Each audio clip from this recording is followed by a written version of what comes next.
Hello YouTuber family, કેમ છો સૌને? Good morning.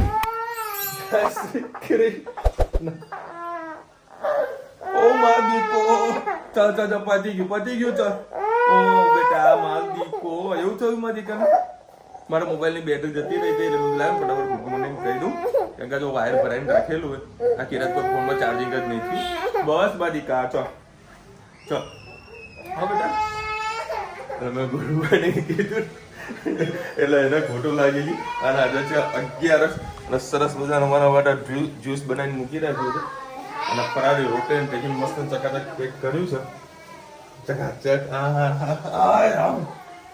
ચલો આજે શું અને મારા બૂટ ધોવા નાખી દીધા છે, નવા લાવવાના છે. તારા લાવવાના કશો વાંધો નહીં, એટલા બી નવા બૂટ. અને હું છે નેટ વગર લાવું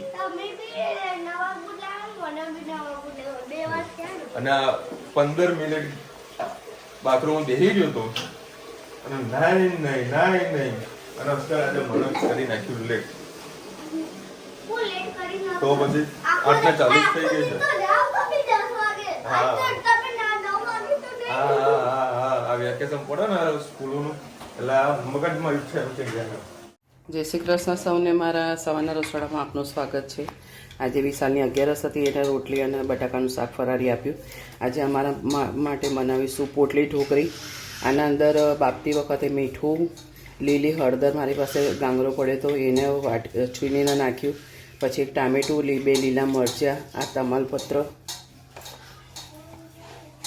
થોડાક કઢી પત્તા,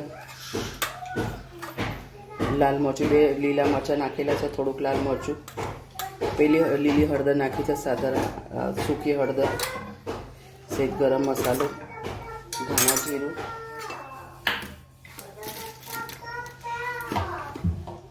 ખાંડ આવશે, થોડાક ધાણા,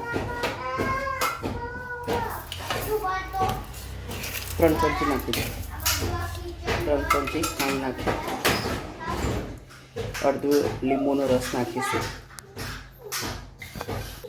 દાળનો મસાલો આપણો સરસ થઈ ગયો છે. હવે આપણે બટાકાનું સ્ટફિંગ કરવાના એનો મસાલો કરી એના અંદર થોડી કસૂરી મેથી નાખી, લીલા ધાણા, સેજ આમચૂર પાવડર,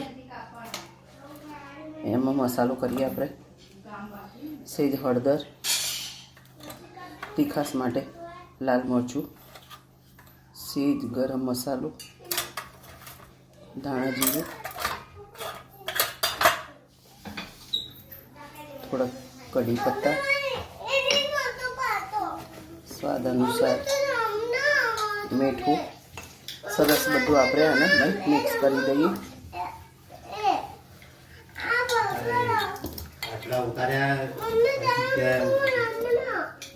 આ બધું સરસ આપણે મિક્સ કરી લઈએ. મિક્સ કરી અને રૂચિતાએ મસ્ત નાની પૂરી બનાવી દીધી છે. હવે એના અંદર એ સ્ટફિંગ ભરીને કરી દેશે. ત્યાં સુધી આપણી સરસ દાળ પણ ઉકળી ગઈ છે. આ રીતે મસાલો કરશો તો તમારો અંદર પૂરણ મસ્ત થશે અને તમારે ખાવાની ખૂબ મજા આવશે. આ રીતે તમે પણ ચોક્કસથી બનાવજો અને આગળ જોતા રહો. જોઈ શકો છો આપણી ઢોકળી તૈયાર સરસ થઈ ગઈ છે. નીચે તો ચોંટી ગઈ છે એટલે થોડી કાચી રહી, થોડી સારી છે, મેશ થઈ ગઈ છે.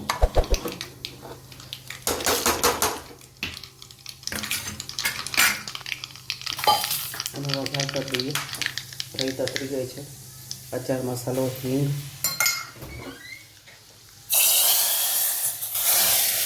સરસ સારી રીતે વઘાર થઈ ગયો છે.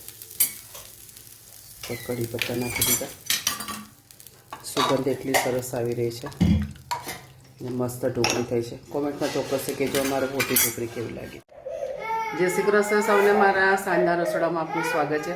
આજે આલુ પરોઠા બનાવી તમારી સાથે રેસીપી શેર કરું. વિશાલને ફરારી લોટની રોટલી લોટ બાંધવાનો છે, એનો પણ ફરારી આપણે મસાલો કરીશું, એના પણ આલુ પરોઠા કરીશું. પેલી રડતી હતી એટલે મેં તેલ બંધ કરી દીધું, જીરું નાખ્યું, જીરું તતરી ગયું છે અને સેજ બરી ગયું છે. એના અંદર નાખી દઈએ આપણે લીલા મરચાં, વલિયારી, કડી લીમડો,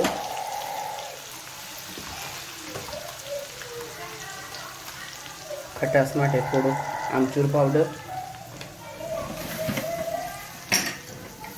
પુદીનો,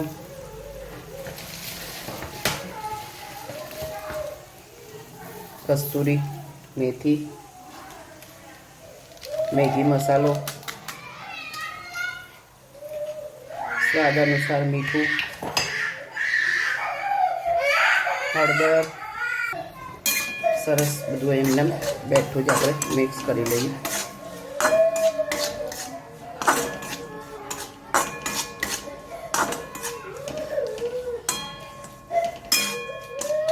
હવે એના અંદર આપણે નાખી દઈએ બટાકા, થોડાક નાખી દઈએ ધાણા,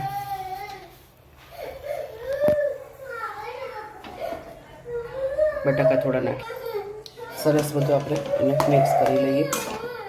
તો આપણો થઈ ગયો છે તૈયાર એકદમ ચટપટો મસાલો. અને બહુ વધારે મસાલાને કંઈ શેકવાની જરૂર પડતી નહીં. બસ હવે મેંદાનો લોટ બાંધી દીધો છે.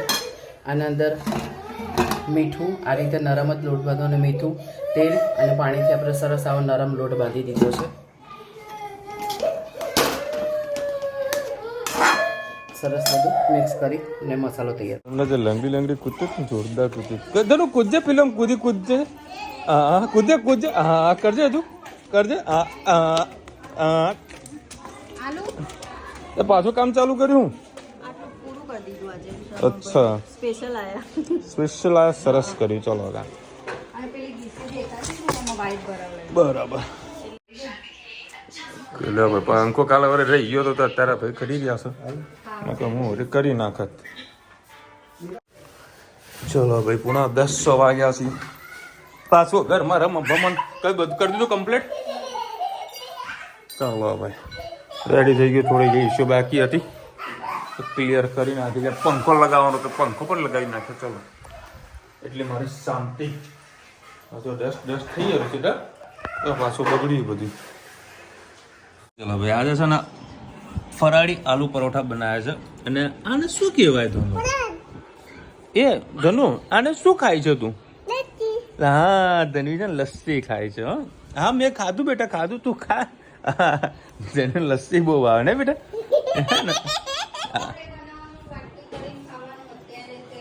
એવું હે તને બહુ ભાવ લસ્સી? હા સરસ ખાવું પડે બેટા. ચલો ભાઈ ધની મારા જોડે જમવા બેઠી હતી. ધની છે શાંતિથી ધીરે ધીરે જમતી હતી અને હું પાછો બેસી ગયો કારણ કે લસ્સી ખાવી હતી. એને જમી લીધું. એને ધનુ મસ્તી ના કરીશ.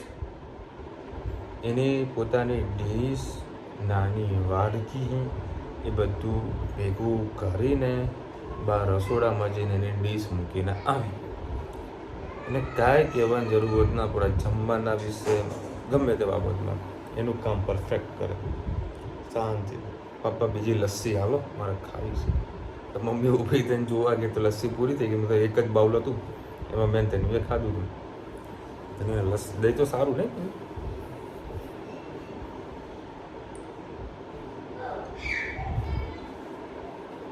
પ્રજ્ઞાબેન લખી રહ્યા છે 11 માર્ચ મારી પૌત્રવધી નિરાલીનો 29મો બર્થડે છે. આશીર્વાદ આપજો. Wish you many many happy return of the day. ખૂબ સારું આખું વરસ જાય ને ખૂબ ખુશ રહો. તમારા જીવનમાં ક્યારેય કોઈ તકલીફ ના પડે. બસ સાસુબાઉનો પ્રેમ એવો ને એવો રહે. અમારા જેવો અમારા પેલું કહીએ ને લોકોને જલન ફીલ આમ થવું જોઈએ. ક્યારે કોઈ ઝઘડા થતા નહીં સાસુબાઉને આમ એવું થવું જોઈએ.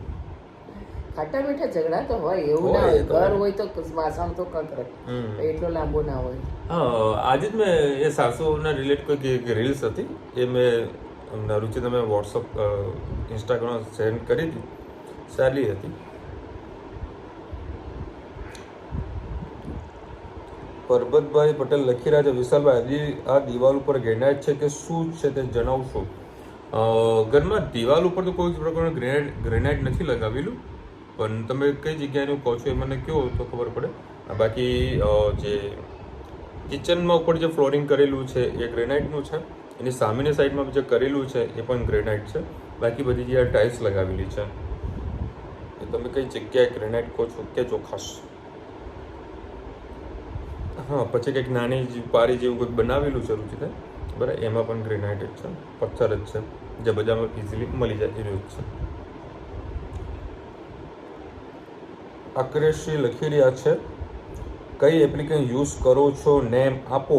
આ બીજી વખત ને ઘણી વખત આપણે કીધેલું છે 360 ડિગ્રી કરીને એપ્લિકેશન આવે છે, પણ હું આ કોઈ એપ્લિકેશનને પ્રમોટ નથી કરતો, પણ આ એપ્લિકેશન યુઝ કરવાથી મારા 1.5 લાખ રૂપિયા બચી ગયા હતા. કેટલા બચ્યા હતા મમ્મી? હા, મારા કેટલા પૈસા બચ્યા હતા? શેમાં?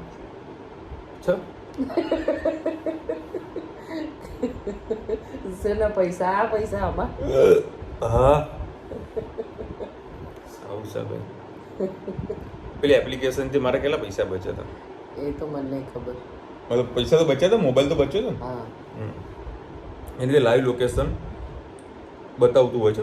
લાઈવ લોકેશનની અંદર કેવું તમારું નેટ ચાલુ હોવું જોઈએ, પ્લસ તમારું જે જીપીઆરએસ જે હોય છે ને, બરાબર, એ પણ ઓન હોવું જરૂરી છે. આ બે વસ્તુ ઓન હશે તમારા મોબાઈલ. ધ્યાન રાખવાનું, બહાર ઘરમાં ભલે તમે નેટ બંધ રાખો, પણ બહાર જાઓ ને એટલે તરત આપણું નેટ ચાલુ રાખવાનું. મારો મોબાઈલ ખોવાઈ ગયો હતો ને આ લોકો એવું નાખેલું હતું, પણ મોબાઈલમાં મેં નેટ બંધ રાખ્યું હતું એટલે મારો મોબાઈલનું તરત ના મળે. કાં તો જો ચાલુ હોત ને તો ત્યાં ખ્યાલ આવી જાય કે કોની પાસે છે. મારો જ્યારે આઈફોન ખોવાનું હતું ને, બરાબર, તે વખતે મારા મોબાઈલનું નેટ ચાલુ જ હતું. હાલની તારીખમાં નેટ ચાલુ જ હોય છે. બહાર જતા હોય તો હંમેશા નેટ ચાલુ જ રાખવું, બંધ નહીં કરવું. પણ બીજી વાત એ તમને કહું કે એમાં બેલેન્સ નથી, બરાબર. બેલેન્સ ના આવે નેટનું તો લાઈવ લોકેશન આવે ખબર જ ના પડે. એટલે મારું લાઈવ લોકેશન પહેલાં બતાવતું હતું અમદાવાદનું, બરાબર. બધું અમદાવાદ તો કંઈ કશું ઊભો જ નહીં રહ્યો, કારણ કે મેં જે વિડીયો શૂટ બી કરી હતું અમદાવાદ વચ્ચે, બરાબર. એટલે ભાઈ મને ખબર આમાં તો રિચાર્જ તો છે ને, મેં તાત્કાલિક રિચાર્જ કર્યું. રિચાર્જ જેવું કર્યું એટલે નેટ ચાલુ થઈ ગયું ઓટોમેટિક, અને પછી લાઈવ લોકેશન હમણાં મહેસાણાની બાજુમાં જે અમારું નંદરસન ગામ છે ત્યાં આગળનું લાઈવ લોકેશન બતાવ્યું. એટલે નેટ હોવું એ જરૂરી છે. જીપીઆરએસ બેલેન્સ પણ હોવું જરૂરી છે અંદર નેટમાં. પૈસા ના, પૈસાનું કોઈ જરૂર નહીં, નેટ હોવું જોઈએ. નેટ હોવું જોઈએ, ભલે તમે ફોન કરે કે નાખો મતલબ નહીં, પણ નેટ હોવું જોઈએ. એ યુઝ કરજો, ખૂબ સારી એવી એપ્લિકેશન છે. જો તમને ખબર ના પડે તો યુટ્યુબમાં સર્ચ મારી લેજો કે કઈ રીતે ઓપરેટ કરવું શું છે, એ તમને ખબર પડી જશે. જાગૃતિભાઈ લખી રહ્યા દાલ બાટી ચૂરમા ખાવાની મજા આવે. અમારા હેદના મારા રોચિતાનો વધારે ભાવ હશે, મમ્મીને તો ઓછું ભાવ. મેં કાલે 3 જ બાટી ખાધી હતી. એકચ્યુઅલમાં શું છે, મને બહારની દાલ બાટી ભાવતી નથી. ઘરે હું ભાખરી આ લોકો મારા માટે સ્પેશિયલ બનાવ અને દાળ બનાવું, મોજ આવી જાય. ગાયત્રીબેન લખી રહ્યા છે મેચ રસાકસી વાળી જોરદાર ફાઇનલ મેચ હતી. હા, કાલે જોયું ને 3 બોલ માટે મોકલો લેટ હતો, બધા દિવાળી કરતા હતા, હું અહીંયા આગળ દિવાળી ના જોઈને બેઠો હતો. એટલે આવું થાય છે. અરુણભાઈ લખી રહ્યા છે વિશાલભાઈ તમે બધા સપરિવાર ગાંધીનગર આવો, દાલ બાટીને પાર્ટી કરીએ. તમારા હવે હાલ અમે ગાંધીનગર નથી આવવાના, તમારા ઈદમાં મેહોણા આવવાનું છે, બરાબર. ખાસ આપણા ઘરે 100% પહેલાં આપણા ઘરે બાકી તમારે જ્યાં જવું એ જજો, બરાબર. ઈદમાં આપણા ઘરે આવવાનું એટલે આવવાનું. આવજો, ચોક્કસ આવજો. ચલો, આટલી કોમેન્ટ હતી. ચલો, મળીશું નવા વિડીયો સાથે, નવા મોજ મસ્તીની સાથે. ત્યાં સુધી અમને આપણો જય હિન્દ, ભારત માતા કી જય. અને વિડીયો ગમે તો ફટાફટ લાઈક કરો, શેર કરો, સબસ્ક્રાઇબ કરવાનું ભૂલતા નહીં ને. રાધે રાધે. અને ઉપવાસના દિવસે કેમ આપણને સ્પાઇસી ને બધું ખાવાનું મન થાય મને એ ખબર નહીં પડતી.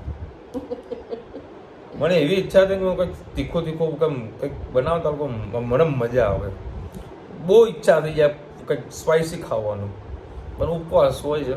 હવે કાલે કોઈ પ્રોગ્રામ કરીને બેઠો કંઈક કાલે કંઈક સારો નાસ્તો પેલા સવારે કરીશ, પછી અમદાવાદમાં પ્રસ્થાન કરીશ.